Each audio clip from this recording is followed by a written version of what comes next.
Hello, story lovers. Welcome back to my channel, Madly in Love, part 258.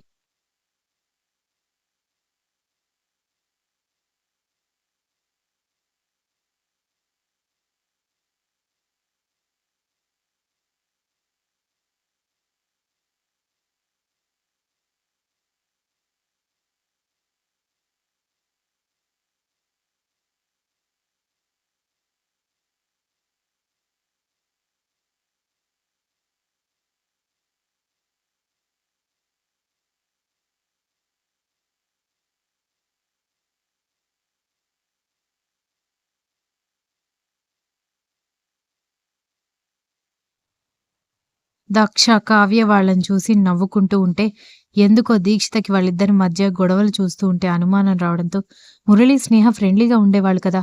ఎందుకంత కోపంగా ఒకరినొకరు చూసుకుంటున్నారు అని అడిగింది.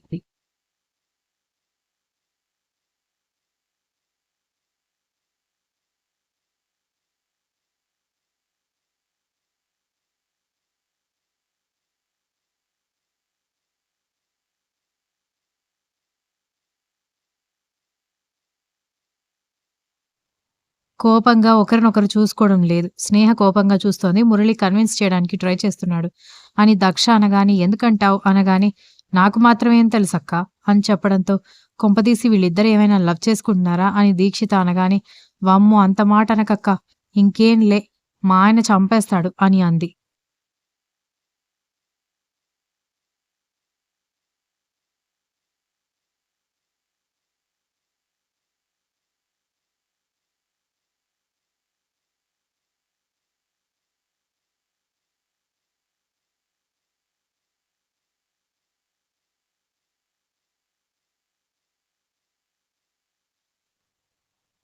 వీళ్ళ ముచ్చట్లలో వీళ్ళుంటే సంగవి అసలు తన మొహం కూడా చూడకుండా వెళుతూ ఉండడంతో, సంగవి ఆగు అని నవీన్ ఆమె చేతిని పట్టుకుని ఆపడంతో, ఏంటి అని కోపంగా అరిచింది.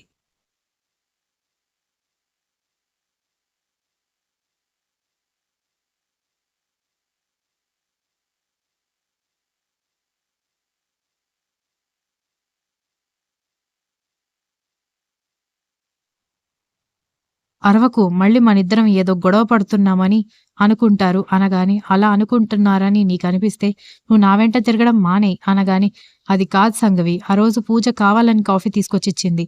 అంతే, నేనేమీ తనని తీసుకురమ్మని చెప్పలేదు అనగానే, ఈ ఎక్స్‌ప్లనేషన్ అంతా నేను నిన్ను అడగలేదు కదా నవీన్ అని అంది సంగవి.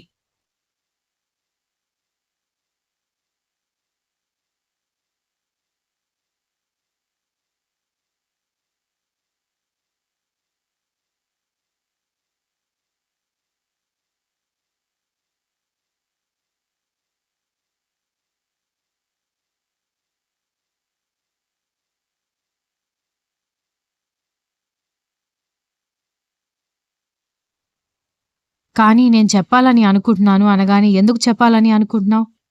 నా మొహం నచ్చదు. నా పద్ధతి నచ్చదు. నేను మాట్లాడడానికొస్తే వెళ్ళిపో, వెళ్ళిపో అని ఒకటే పాట పాడుతూ ఉంటావు. అలాంటప్పుడు నువ్వెందుకు నీ సిన్సియారిటీ నా దగ్గర ప్రూఫ్ చేసుకోవాలి? నేనేమనుకుంటే నీకేంటి అని అడిగింది.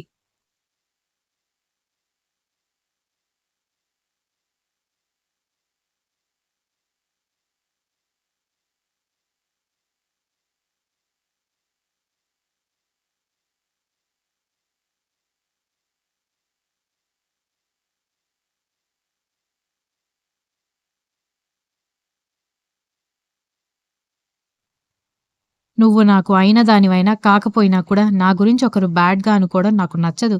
అందుకే నీకు చెప్తున్నాను అన్నాడు.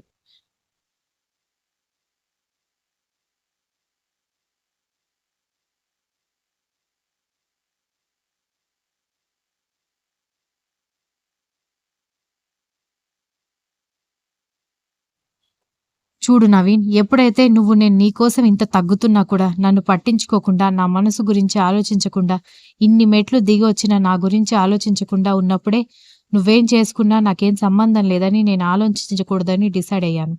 అందుకే ఒకవేళ నేను నీ మీద ఇదివరకు ప్రేమ చూపించుంటే, పూజ నీ దగ్గర కనిపించినప్పుడే వచ్చి మిమ్మల్ని నిలదీసి అడిగేదాన్ని.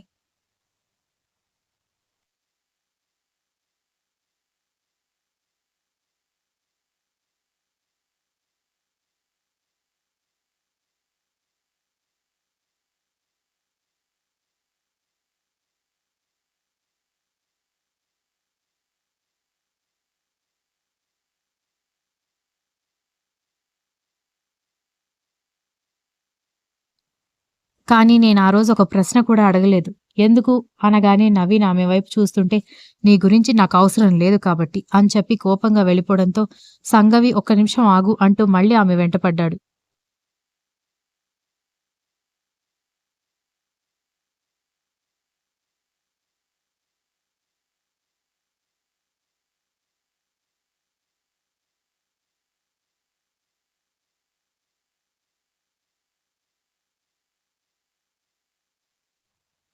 స్పీడ్‌గా సంఘవి బయటకొస్తూ ఉంటే, ఆమె వెనుక నవీన్ రావడం అప్పుడే లోపలికొస్తున్న తాతగారు ఆశ్చర్యంగా చూస్తూ, మీరిద్దరూ కలిసిపోయారా అని అడిగాడు.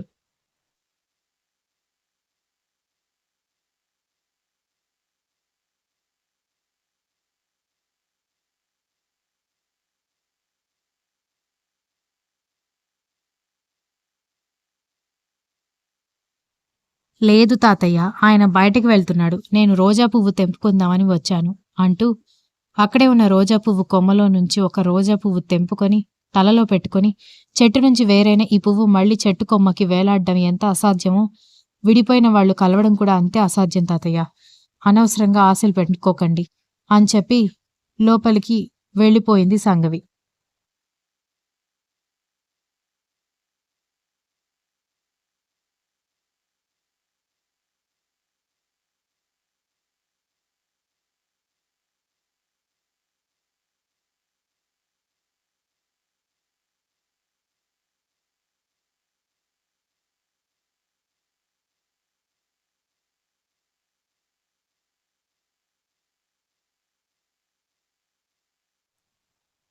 వెళ్ళిపోతున్న సంగవి వైపు నవీన్, తాతగారు ఇద్దరూ చూస్తుంటే, నవీన్ దగ్గరికి వెళ్లి భుజం మీద చేవేయడంతో తాతయ్య అది అని అంటూ ఉంటే, చూడు బాబు, నా మనవరాలు అతి గారాబంతో చెడిపోయింది.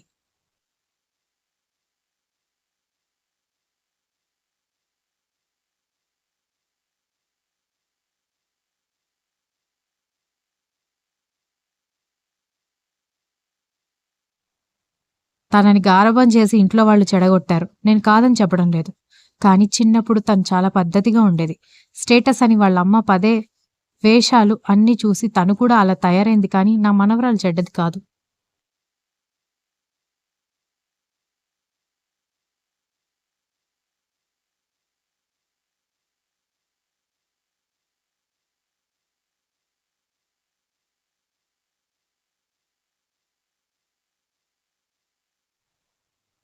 వాడెవడో మోసం చేశాడు గాని, నా మనవరాలు వ్యక్తిత్వం లేనిది కాదు. కోపం, డబ్బుందన్న పొగరు, దర్పం చూపించిన మాట నిజమే కానీ, తనెప్పుడు తన వ్యక్తిత్వాన్ని తక్కువ చేసుకోవాలని అనుకోలేదు. నమ్మిన వాళ్ళు మోసం చేశారు. ఆలోచించు బాబు అని చెప్పి వెళ్ళిపోయారు వాళ్ళ తాతయ్య.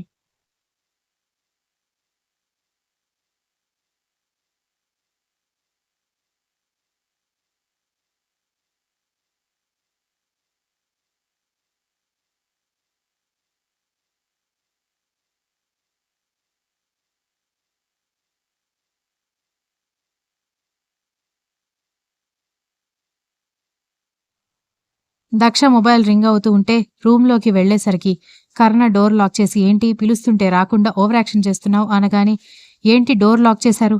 నాకు చాలా పనుంది. పక్కకు తప్పుకోండి అనగానే, లేదు, నువ్వు చేసిన దానికి క్షమాపణ చెప్పి నేను హ్యాపీగా ఫీల్ అయ్యేలా ఏదైనా గిఫ్ట్ ఇచ్చి వెళ్ళు అప్పుడు పంపిస్తాను అన్నాడు.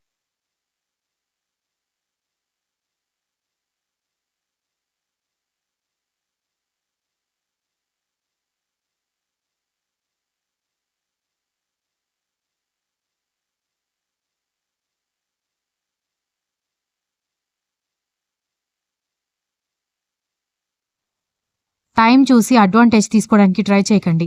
నా దగ్గర మీకివ్వడానికి గిఫ్ట్ ఏమీ లేదు. పక్కకు తప్పుకోండి, నేను కాల్ రిసీవ్ చేసుకోవాలి అని అంది Daksha. Continuous. If you like the story please like, share, comment and don't forget to subscribe.